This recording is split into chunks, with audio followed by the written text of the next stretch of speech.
Oi gente, tudo bem? Nesse vídeo então vamos continuar fazendo o modelo aqui do nosso cenário.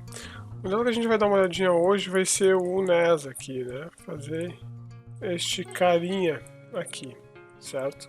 Para produzir ele só tá a blocagem aqui, né? De proporção até. A primeira coisa então que a gente vai atrás sempre é de uma boa referência, né? E dentre elas achei algumas aqui bem interessantes. Como essa aqui que tem as medidas, aqui as imagens daí dele também, os blueprints, e aí uma imagem grande também dele para referenciar. A gente vai fazer o controle primeiro, né? Então aqui já tem algumas coisas mostrando como que ele é, algumas partes também, né, desse carinha.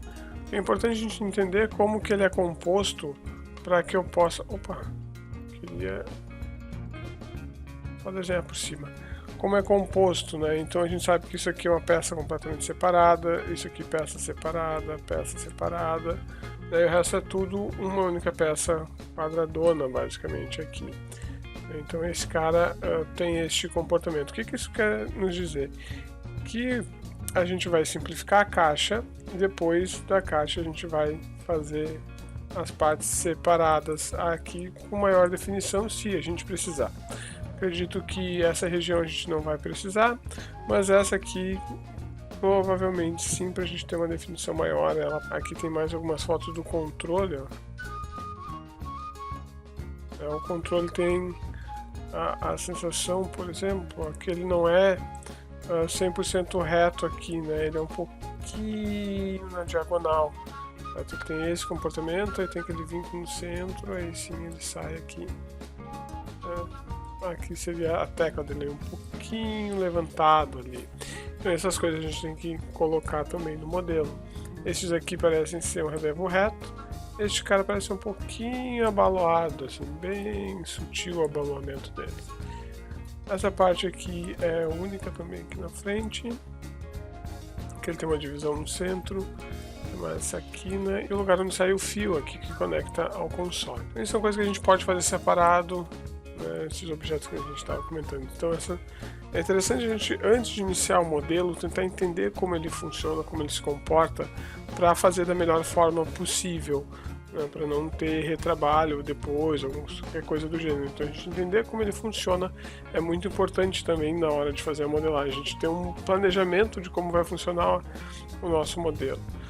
Certo? Então isso que a gente está fazendo aqui, né? Entendendo como que vai compor as linhas dele. A gente sabe que quando a gente coloca 3 linhas próximas, né, do nosso objeto aqui, a gente cria momentos de tensão e faz os pontos não suavizarem tanto. Quando a gente for usar o 3, algumas coisas a gente vai ter que usar aqui para esse cara, né, para deixar ele um pouquinho mais arredondado, com a quininha aqui mais bonitinha. Não vai ser um carinha que a gente vai conseguir fazer ele só com bevel, por exemplo, né? A gente vai usar mais essas técnicas também.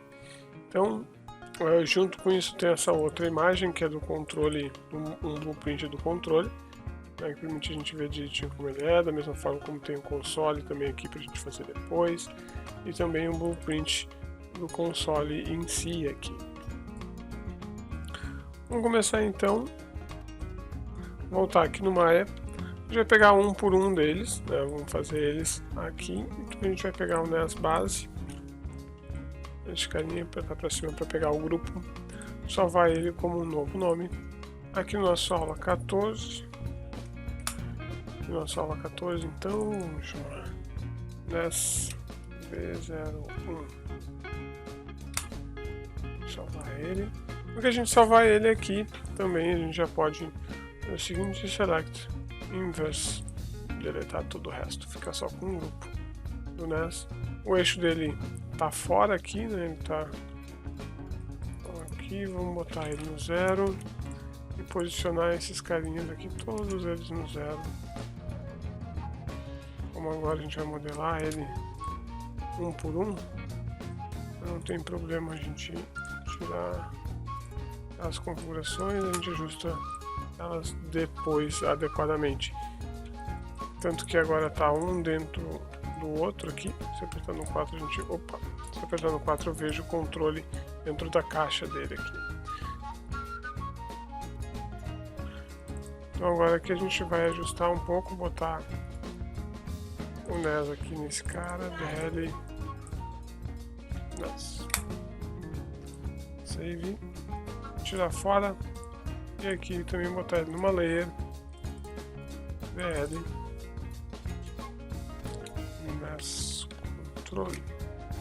E aí a gente vai importar os planos e começar a trabalhar de fato nesse modelo aqui. Eu vou acelerar o vídeo para deixar ele mais dinâmico. A primeira coisa que eu vou fazer aqui vai ser ajustar as referências para poder trabalhar nesse modelo, né? Então eu tenho aqui a referência dele de front, a de lado e a de topo na mesma imagem. Então eu vou adequar essa imagem para que ela funcione para todas elas, né? Em seguida, a minha preocupação maior é dar a forma inicial do objeto, né? Não se preocupem com os detalhes quando começar o modelo de vocês, se preocupem sempre com a forma primordial dele ali. Os detalhes vão vir depois e a gente vai botando cada vez mais linhas daí para organizar eles e tudo mais. Eu estou me preocupando inicialmente com os detalhes mais evidentes dele, como a forma, e caracterizar isso de maneira precisa, ajustando ela nas vistas, né, de front, left e top ali.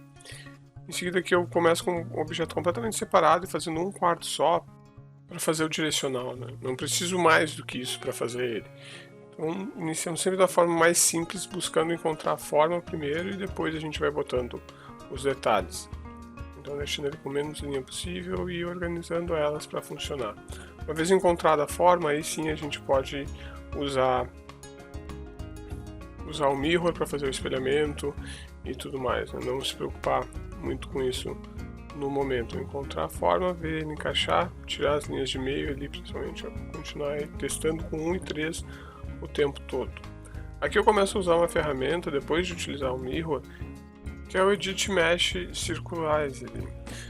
Por que essa ferramenta eu vou utilizar ela bastante, né, de deixar ele com a aparência de círculo? Ela se encontra ali no atalho do botão Shift e botão direito, mas é que vai me permitir fazer o objeto sair de uma forma quadrada, que nele está aqui, né, todos quadradinhos no centro e tudo mais, para uma forma circular, que é o que a gente quer que ele tenha, né?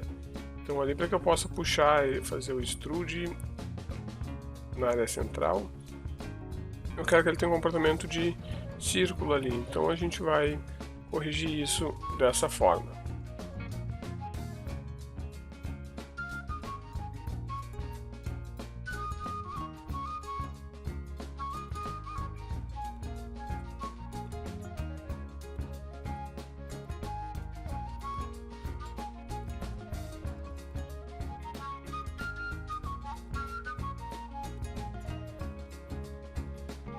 Os botões aqui também eu vou fazer completamente separado, crio um planinho, através desse plano começo a puxar e a ajustar ele. Uso o Target Weld bastante para deixar os loops da forma como eu quero e também ajustar eles agora na forma e tamanho que esses botões vão ter.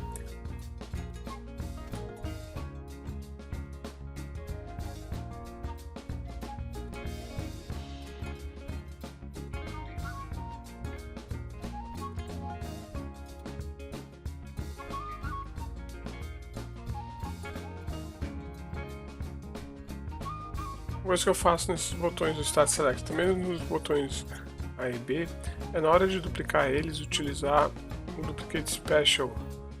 Porque o que eu consigo fazer com ele? Eu coloco, troco de cópia para instância, e ali eu coloquei também valor 1, claro, e quando eu modifico um botão como ele está em instância, modifica o outro. Então eu já vejo como ele está funcionando no local certo, e também eu não preciso, modifiquei um, vou ter que modificar o outro também, ou refazer a cópia. Não, no que modificar um, ele modifica o outro automaticamente já.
Aqui no final, então, eu começo a fazer uma revisão em todo o modelo, olhar o que eu posso diminuir de loops, o que eu posso fazer para otimizar ele ainda.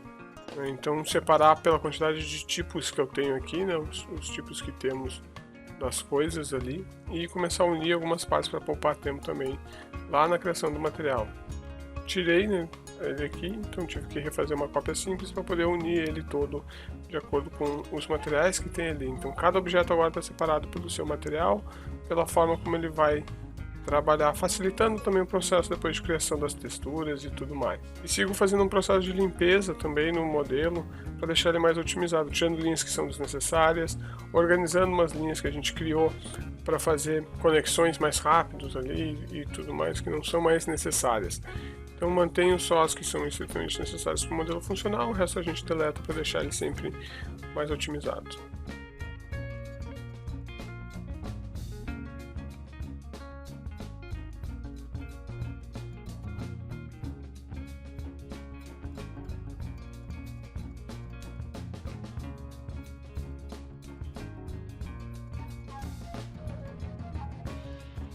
Por fim, vou limpar o arquivo de fato, né? Então vou tirar o histórico edit delete all by type e history e também reorganizar os grupos aqui do nosso objeto. Colocar tudo num único grupo, deletar o que não faz mais sentido, botar nomes, né? Ajustar a nomenclatura, enfim, deixar o arquivo pronto para a próxima etapa.